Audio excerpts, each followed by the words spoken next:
Hello friends, welcome to the exam hacker YouTube channel.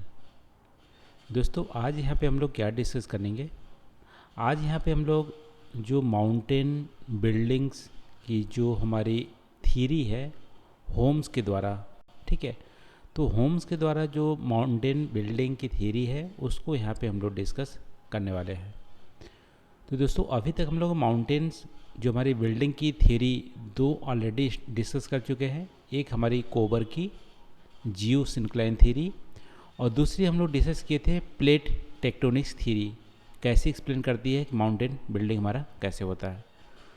तो यहाँ पे एक तरह से तीसरी हमारी थ्योरी होगी जो कि होम्स के द्वारा ये हमारी प्रतिपादित है। तो यहाँ पे आपसे पूछ रहा है कि analyse critically the theory of mountain buildings as proposed by Holmes. Holmes द्वारा प्रतिपादित पर्वत निर्माण के सिद्धांत का आलोचनात्मक विश्लेषण कीजिए। तो यहाँ पे आपको होम्स की थ्योरी तो बतानी है, साथ साथ इसके ड्रॉबैक भी आपको बताने हैं, ठीक है। तो चलो दोस्तों, आज का वीडियो हम लोग स्टार्ट करते हैं। तो यहाँ पे आर्थर होम्स जो हमारे थे वो थर्मल कन्वेक्शनल करंट थ्योरी दिया था। ये हमारा 1928 में, ठीक है। इन्होंने डायरेक्टली माउंटेन बिल्डिंग के लिए कोई अलग सी थ्योरी नहीं दी थी। ये हमारा थर्मल कन्वेक्शनल करंट थ्योरी दिया था। इसी के डिड्यूस करके आप बोल सकते हो कि इसमें एक पार्ट है माउंटेन्स बिल्डिंग हमारी कैसे हुई, तो उसी का एक पार्ट है। तो मेनली जो हमारी थर्मल कन्वेक्शनल जो हमारी करंट थ्योरी थी, इसका मेजर ऑब्जेक्टिव था क्या एक्सप्लेन करना। ये एक्सप्लेन करना कि हमारी कॉन्टिनेंट है और ओशियन है वो हमारे कैसे बने। कॉन्टिनेंटल और ओशियन की बिल्डिंग्स को समझाने के लिए, फॉर्मेशन को समझाने के लिए इन्होंने थर्मल कन्वेक्शनल करंट थ्योरी दी थी आर्थर होम ने 1928 में। और इसी का एक पार्ट हमारा माउंटेन्स फॉर्मेशन। तो यहाँ पे एक्चुअली इस थ्योरी में जो हमारी आप बोल सकते हो कि जो कन्वेक्शनल जो करंट होती है इंटीरियर अर्थ में, वो हमारी फ्लो होती रहती है। तो उसी से हमारी कॉन्टिनेंटल और हमारी ओशियनिक बनते हैं, ओशियन बनते हैं। और साथ ही हमारी माउंटेन के फॉर्मेशन हमारी कहाँ पे होती है, जब दो प्लेटें यहाँ पे सेम यहाँ पे है, यहाँ प्लेट नाम नहीं दिया गया। यहाँ पे आर्थर होम्स क्या बोलते हैं, दो हमारी कन्वेक्शनल जो करंट होती है जहाँ पे कन्वर्ज करती है, तो कन्वर्जेंस जोन पे हमारे माउंटेन बनते हैं। ऐसा हमारे आर्थर होम्स बनते हैं। तो एक बार डिटेल में देख लेते हैं। अकॉर्डिंग टू आर्थर होम्स ये बोलते हैं कि हमारी जो कन्वेक्शनल जो हमारी करंट होती हैं उनका ओरिजिन और फंक्शन दोनों ही डिपेंड करता है कि जो हमारी अर्थ की डिफरेंट जो रॉक्स है, ठीक है। यहाँ पे मेंटल की बात नहीं कर रहा।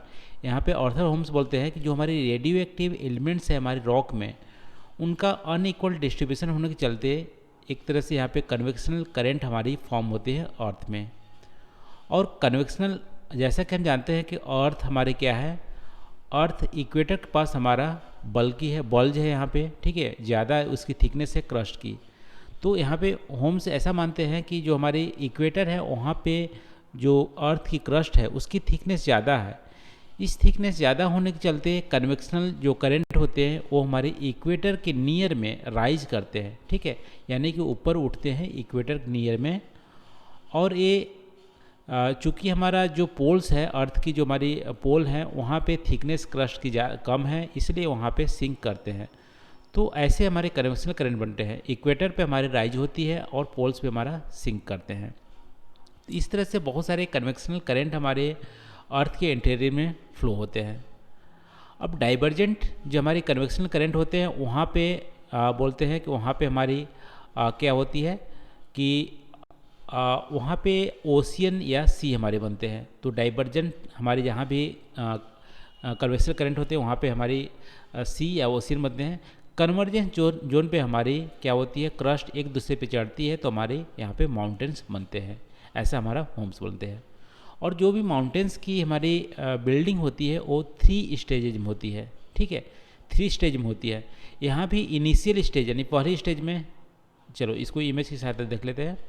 तो होम्स क्या बोलते हैं कि कन्वेक्शन करंट से हमारी माउंटेन्स तो फॉर्म होते हैं, और माउंटेन्स का फॉर्मेशन कहाँ होता है, दो कन्वेक्शन करंट हमारी जहाँ पे कन्वर्ज करती है। तो और ये हमारी माउंटेन्स की जो फॉर्मेशन होती है वो हमारी 3 स्टेज में होती है। अब देखो पहले स्टेज की क्या होती है, पहले स्टेज में ये जो हमारी कन्वेक्शनल करंट होती है ये बहुत ही स्लो मूवमेंट यहाँ पे होता है, ठीक है, बहुत ही धीमी गति से मूवमेंट करती है। और इनका जो टाइमलाइन है वो चूँकि स्लो मोशन से है तो बहुत ही स्लो ये हमारे सर्कल कंप्लीट करता है। तो इस स्थिति में हमारे यहाँ पे जियो सिंक्लाइन, कहीं कहीं पे हमारा जियो सिंक्लाइन यहाँ पे एरिया बनता है, ठीक है। कोबर के जियो सिंक्लाइन से यहाँ पे अलग है।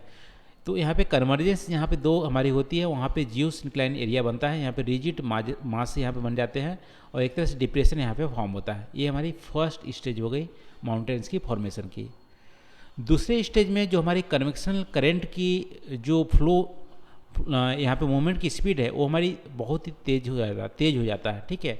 और ये साइकिल भी बहुत फास्ट कंप्लीट होता है। दूसरे स्टेज में यहाँ पे जो जियो सिंक्लाइन के एरिया है यहाँ पे क्या होती है, ये जो कन्वेक्शनल करंट है उसके मूवमेंट फास्ट होने के चलते हैं और ये थोड़ा सा और नज़दीक आने के चलते ये क्या होती है, यहाँ पे अपलिफ्टमेंट स्टार्ट होता है, ठीक है। यहाँ पे राइज जो यहाँ पे मटेरियल है वो हमारी अपलिफ्ट होने लगती है और अपलिफ्ट होने पे यहाँ पे फोल्डिंग यानी कि यहाँ पे फोल्ड होने लगती है।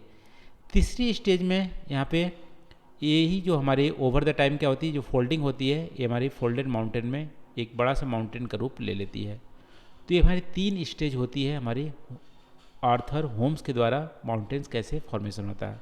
फर्स्ट स्टेज हमारा जियो सिंक्लाइन होता है, दूसरे में फोल्डिंग होता है, इसको ओरोजेनिक प्रोसेस बोलते हैं, तीसरे में हमारी फोल्डेड माउंटेन हमारे यहाँ पे रेंज बनते हैं।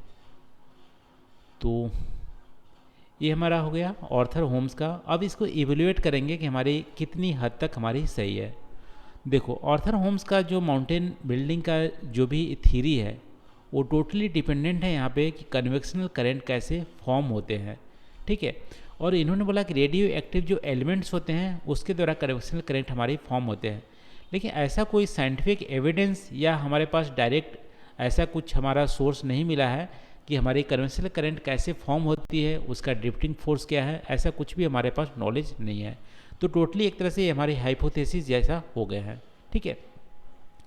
इसके अलावा जो ये हमारे फोल्ड माउंटेन को ही सिर्फ एक्सप्लेन करता है, ब्लॉक माउंटेन कैसे बनते हैं, वल्केनिक माउंटेन कैसे बनते हैं, ये हमारे एक्सप्लेन नहीं करता है। क्योंकि वल्केनिक माउंटेन आप देख सकते हो कि कन्वर्जेंस बाउंड्री पे ना होके डाइवर्जेंस बाउंड्री पे भी नहीं होते हैं, कहीं पे अलग ही हमारे वल्केनिक माउंटेन भी बन सकते हैं। तो इस तरह से कंप्लीट ये माउंटेन बिल्डिंग का जो हमारी थ्योरी है ये हमारा नहीं है। तो इस तरह से आप इसको एवेल्युएट कर सकते हैं। तो ये है दोस्तों, आज हम लोग इस वीडियो में देखे कि जो होम्स के द्वारा प्रतिपादित जो पर्वत निर्माण के सिद्धांत थे उसको हम लोग यहाँ पे डिस्कस किए और इसका आलोचनात्मक भी हम लोग यहाँ पे डिस्कस किए। तो आज के लिए बस इतना ही। Thank you for watching. मिलते हैं अगली वीडियो में नए टॉपिक के साथ। Thank you.